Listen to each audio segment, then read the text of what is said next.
You've got to have somebody who knows how to book leads, whether it's an inbound voice call or it's an inbound digital lead. You have to have that. And you have to be able to capitalize on that.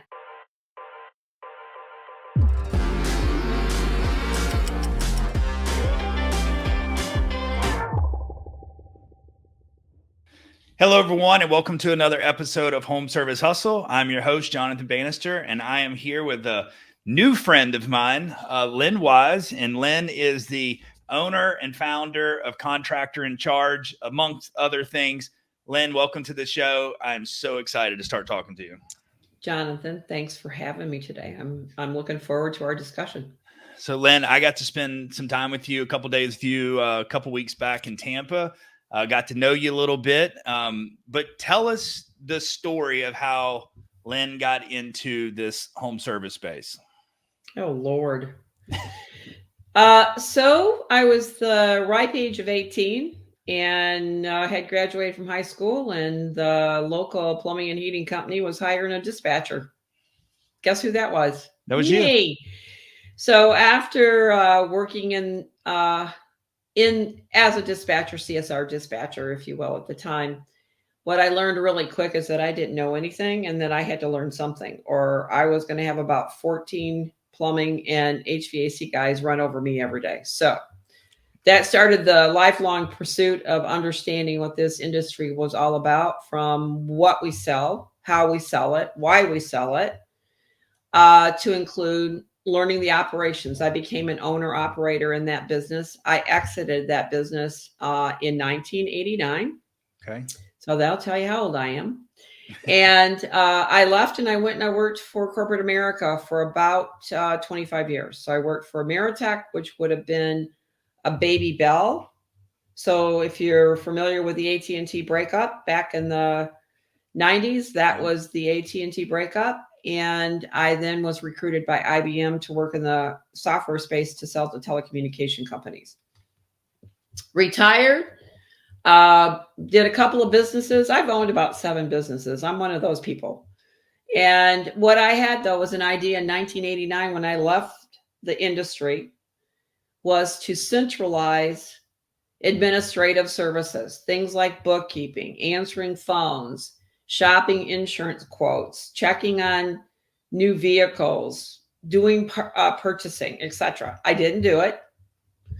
And that's pretty good because it would have been a building full of telephones and ad machines. But today, in 2016, when I opened Contractor in Charge, our technology was there. So everything was cloud-based.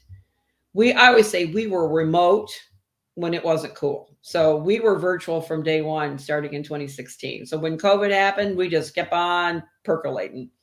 So that's how I got into this space. I love this business. It has very comforting emotions for me.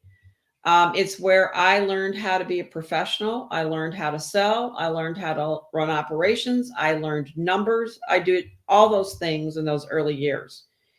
And my look on this is that I left in 1989 and came back in 2016. The good news is nothing changed. The bad news is nothing changed. Yeah. But I believe we are changing. I believe we are on the cusp of seeing some pivotal changes in our industry that will change our workflows, our approaches to how we address our markets, etc. So I think it's a very exciting time. So you primarily focus on bookkeeping, accounting, and the call answering side. And I know you and I had some deep conversations where you were just kind of taking some after hour calls, or you were willing to, and now you're trying to move more into answering all the calls, because one of the things that you see in this business every day, I see it in the marketing side, whether it's intentional or not, leads are not handled in the most delicate way that they should be, right? I mean, I guess everybody thinks that, well, if someone wanted something, they filled out a form or they called one time, that it should be a one and done. And if it didn't get booked, they just weren't a good customer. They didn't really want to do business with us. We know that's not the case. People live busy lives. I tell people all the time, like, the dog barks, the baby starts crying, somebody what is it? Amazon knocks on the door with a package, and then it's like you forgot that you were trying to get something scheduled with a plumber, electrician, so forth and so on. So it's not always this perfect world. So talk to me about some of the major challenges that you see with contractors today on the answering the calls, responding to leads, the follow-up, and then what are you doing to try to change that? So we actually do leads, whether it's inbound leads via voice or via digital, doesn't matter. So we do what I call leads management, funnel management, two different names, same thing. But what we see is that the operators, our clients, typically don't have enough resources to really do it well. And it's not that they don't know they need it, they just don't know how to size it and build the capacity to scale it. That's how I would identify it. The other thing that I see as a big challenge is they don't necessarily understand what I call speed to lead. Some do, they understand it very well, but we don't really have the right systems in place to include the field service management softwares that we're working with, everything from, Service Titan down through House Call Pro. Right. They're not a CRM. They're a field service management software. So the leads management component for those softwares does not exist. So again, the field service management providers, which I would argue, I don't believe has made the wrong decision, hasn't built in the right workflows so that you can officially manage leads so that you can optimize or maximize your lead potential, the conversion of your leads. And so when I think of conversions of leads, at least right today at the level that I'm at, is converting it to an appointment. The next conversion, of course, is a sale. But the step one, you have to have the appointments. You paid for it. You want the appointments. The last one that I see that is prevalent, say you do that really well. Now you have to have capacity to do it. You paid for the leads. You qualified the leads. So now you have to have the capacity to do that, Jonathan. So they've got almost a bit of a tornado going on. I need leads. I get leads. I don't service them timely. I lose them.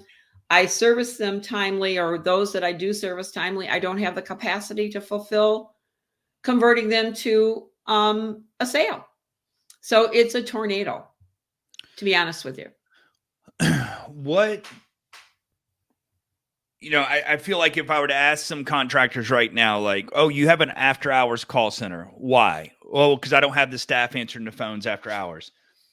If I said, why would you go to a full-time company answering your calls, but really they are scheduling, they're responding to leads and booking appointments.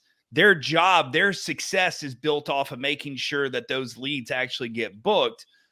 I feel like some would say, well, no, I don't want to do that. And I would ask the question of why. I want to ask you, like, what are some reasons that you hear people saying, no, I don't want to, have someone do that full time? Is it a pride or control thing? I'm going to answer it two ways. One is, and this is my view, and I think that this is pretty spot on. So sometimes when I have a view, it's really good. Sometimes it's like, yeah, I'm just feeling you out. But this one I think is really good. There's really 4 roles that exist in our front office. There is someone who handles leads and books appointments. There is, and I say someone, but let's call it resources that handle customer care. So anything that's related to an existing job or past service. Okay. There is a resource or resources that handles the field. So think of that being scheduling, management of the technicians related to the schedules. And the last one is what I call inside sales. So what I see is that we have combined all those a lot of the time into 1 or 2 people. Mm-hmm. There's 4 roles, right? And some of those responsibilities are more time consuming than others. I can tell you that on an average day, someone who answers the phones, and let's just say they were just handling leads, may talk on the phone in an average business, call it 3 to 5 million, an hour a day for leads. All the rest of the time that they're talking about all the other stuff. So you've in my view, again, it's if you're going to do this and you really want to have a great customer experience, you've got to understand these roles. And you've got to understand that this is the most efficient way to do it. Can you get some resources that can combine them? Yes. Will they do them as well? No, they will not. So that's one. The other one is they don't recognize the 4 roles. So they don't look at it that way. They've always looked at it, I don't have anybody on after hours. So I need somebody to pick up those calls when we're not here, which is a legitimate reason. That was the ideal scenario to begin with. And there are answering services out there who can take messages and send you messages and you can follow up on them. By the way, many of those messages are leads. If you don't handle a lead, book an appointment, somebody's moving on. They're going to move on. So you might as well consider that a messaging service. We are not a messaging service. We are a leads management service. So we qualify and book appointments. That's what we know how to do really, really well. I want my clients to handle customer care. I want my clients to handle field management and schedules. I want my clients to consider handling inside sales more effectively. We're moving in that direction to be an inside sales team because I see it as a big gap. But we have looked at it from the legacy view as I think we've diluted the purpose of all of those roles. So that would be what I would say. And if they were to respond, they don't do it after hours. And I've heard everything. I hate answering services. They don't know how to answer. They make our customers mad. They give them bad information, all of that above. And I would also say back to you, yes, that's true, because you're trying to put a square peg in a round hole. So if you have those types of calls, an answering service, quote unquote, messaging service that does not build your profile, does not know your company, does not know your fees, your scheduling rules, your escalation points, that is correct. And if you can't help manage somebody like us as a third party, then you're going to have a problem too. So there's my answer. Maybe not too PC, but that's my answer. That's what I've seen. That's what I've observed for the last 8 years. And a lot of it we lack a lot of times empowerment to do the right thing. We don't know if we could do something that needs to be done in that moment of time. Right? Well, one thing I know about you, getting to know you, is, if you want PC, don't ask Lynn a question. And I love that about you, because that's the way I am. I'm not sugarcoat anything. And I just have seen it now going on 9 years. A lot of leads that have fallen through the cracks and probably went to other competitors because the leads were not handled appropriately. And so let me ask you this. Do you feel then that the makeup of the company should be, let someone who is super experienced of handling and booking leads do that portion, and have someone that could be internal, that could be more of your customer service type phone calls? Is there anyone else missing there? Like, could that customer care support person kind of handle the other 2 or 3? The customer care could handle, I would say yes. Today it would be more field management / customer care. I absolutely think that that's true in most companies.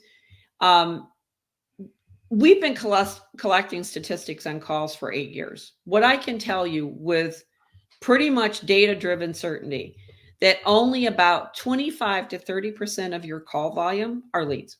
That's it. So that means the other 70% is everything else.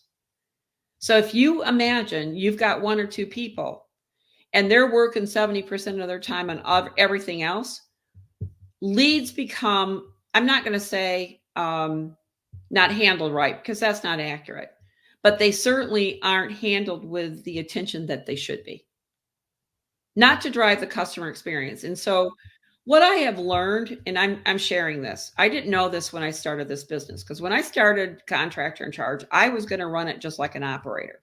I learned really quickly I couldn't make any money. I had to change. So what we decided to do is figure out how to learn how to book leads really, really well. We get asked to do customer care things because it's calls that come in, but that's not our best service. And that's where things fall through the cracks. So I think of, in the world of business, where, especially where we're going, Jonathan, I think of center of competencies. And because the investment in our line of business is significant to drive leads, because it is very transactional, you've got to have somebody who knows how to book leads, whether it's an inbound voice call or it's an inbound digital lead. You have to have that. And you have to be able to capitalize on that. And we tend to look at this thing like a booking rate. That's one way to look at it. But a booking rate also is comprised of existing and new. So on average, probably 35, 40% of your calls on a given day are from existing customers. So those are a given. You got to treat them right. Those are good customers. You got to treat them different than you do a new. But by the way, I will tell you, we treat them all the same. So, observations that I think we can build on. But centers of competencies in accounting and finance, center of competencies in leads and sales, center of competencies in customer care and field management, center of competencies in field management and sales. I mean, that's the way we should start thinking about this. And then how do we build those center of competencies? Center of competencies, by the way, in marketing. So it all is, to me, a center of competencies. You may house all those things together. My observation, again, is that if you don't know how to hire, manage, and train a center of competency, don't do it. Do it with somebody who can do it for you. Does that make sense? Oh, complete. Okay. So that's the way I think. And we have about, 20 clients that we are full-time CSRs. Some of them we have successfully converted to, we handle new bookings only. They handle customer care. Some we have not. The ones that we do new bookings with are far more successful than the ones where we are acting as that full service CSR. So again, observations. So give me that data again. You're saying the ones that you do the customer care and the CSR? Mm-hmm. Okay. So it's a traditional CSR role, right? I can't give you right off the top of the head. I can tell you that we do have, I'll call it, more errors on those than the ones where we just book new appointments. And what do you think the reason for that is? Focus. We're not empowered to do customer care for the ones where we are full-time. And what I mean by that is handle the upset customer, handle the customer who has parts on order and needs to get the job scheduled, handle the technician was out and left a hammer, whatever, those kinds of things that come up. Get an invoice over to the client because they need their invoice or collect a payment. We're not PCI compliant. PCI compliant, if you're not familiar with that, is a pretty strict compliance under I think it's the FDA or FCA or FCC rather. And my team is 100% virtual, and in a PCI compliant environment, they cannot have any cameras, any paper, any pencils, nothing in their environment, nothing. So I won't take the risk that somebody could write down a credit card and reuse it. So we don't do that. I would tell you that most operators shouldn't do that. And field service management has not accommodated that very well. I will tell you that also. Okay. But a contact center is far more of a, or call center is far more of a target from the government than an operator. So I take it very seriously. So we have to pass those messages on. Not that there's a ton of them, but there's some. But the right thing to do is that somebody should be able to say, no problem, ma'am, let's go ahead and get your payment on file, right? And so, but what we're doing in some of these cases is that we are facilitating that with a message and telling them to call back. Well, somebody calls them, then they call back. They're not there, et cetera, et cetera. It's not a good customer experience. Let's think of the customer. Let's think of the caller. Let's think of the caller that's calling in and wants to build a relationship with you or has a relationship with you. What's the best processes to handle that customer? So walk me through then, Lynn, if you have a customer where you're handling the inbound leads and call comes in and it's someone that had service done a couple days ago and they've got some questions, you put them on hold and you transfer that over to the company? Could be a transfer. It could be a message. We handle it through the right scripting, Okay. right? So we're going to have to get you over to the service manager. Looks like they're not available right now. We'll go ahead and make sure that they connect with you. So that would be how we would handle it. Okay. In some cases, in our full-time situations, they can ask about prior service. We can look it up, and we do that in our full-time for our full-time clients. However, if it needed to be resolved, I can't resolve it. I have to get it to somebody else, right? I think the biggest one that I struggle with is under peak season and is helping them manage what I call their urgent list, right? We don't have any empowerment over that. We're pretty much left to what they're asking us to do. And it's because they have 30 or 40% more demand than they normally have on any given day. My answer to that is pretty simple. Come up with a method so that you don't frustrate customers or potential customers. Right. Right. And the short answer to that is sell them a membership, put them on a membership list. And if you got them on a membership list, learn how to service them no matter what. You got to figure it out. But so those are things that I see that are challenges for the customer experience, right? How interconnected do you feel that the marketing, the finance, the lead handling, the lead follow, how connected do you feel all that is? Totally disconnected. Totally disconnected. Okay. We work for clients and we'll be, for example, we're rollover for clients. And let's just talk about leads. And let's say that they've done a voicemail drop or a text marketing campaign, or they've ran a special, an email special. Their call center doesn't know about it. And their call center can't tell us. And guess what? Yesterday they had 20 calls. Today they got 150.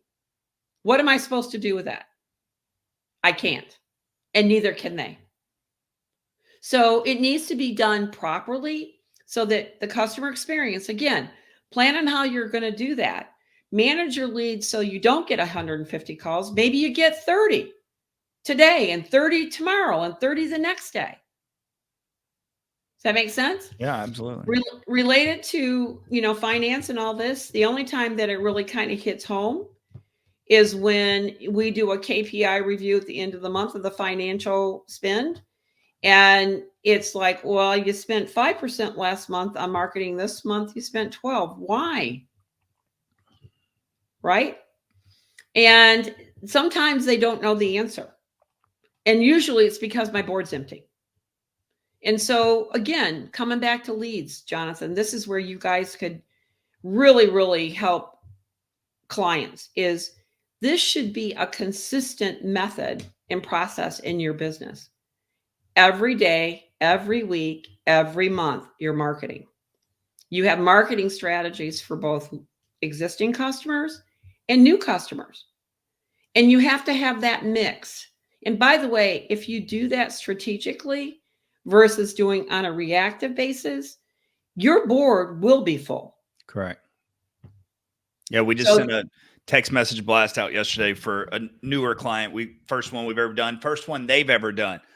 And they're like, we had 30 people opt in and say yes today. I mean, it's like they clearly see that their own database has never been tapped into. And it's like, that's just one time. What happened if you got very consistent with your email and texting to those customers to just say, hey, we're here to help you. Hey, we do have this special, just raise your hand if you want it. And you'd be surprised at people that are just too busy, forget about they're even in a contract with you for service or something. We've called them 20 times.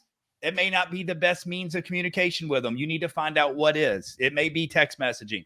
Ask your customer, Well, and I think you're hitting on something that really, I think is such a diamond, is building a customer loyalty program through memberships.